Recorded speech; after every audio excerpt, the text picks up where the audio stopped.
శ్రీశైలం జలాశయం రేడియల్ క్రాస్ట్ గేట్లు భారీగా లీక్ అవుతున్నాయి. దీంతో గేట్ల మరమ్మతు పనుల్లో అధికారులు నిమగ్నమయ్యారు. ఎగువ పరివాహక ప్రాంతాలైన జూరాల, సుంకేసుల ప్రాజెక్టుల నుంచి శ్రీశైలం జలాశయానికి భారీగా వరద నీరు వచ్చి చేరుతోంది. ఈ నేపథ్యంలో శ్రీశైలం డ్యాం రేడియల్ క్రాస్ట్ గేట్లకు మెయింటెనెన్స్ పనులను శరవేగంగా చేస్తున్నారు.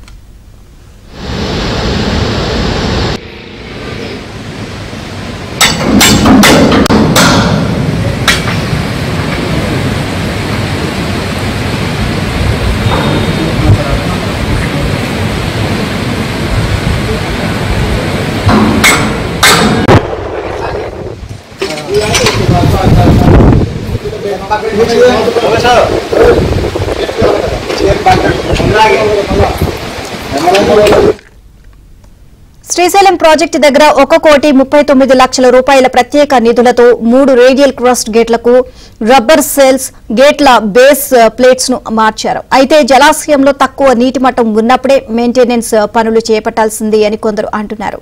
డ్యాంలో నీటి మట్టం పెరిగితే మెయింటెనెన్స్ పనులు చేపట్టే అవకాశం ఉండకపోవడంతో శరవేగంగా మెయింటెనెన్స్ పనులను చేస్తున్నారు.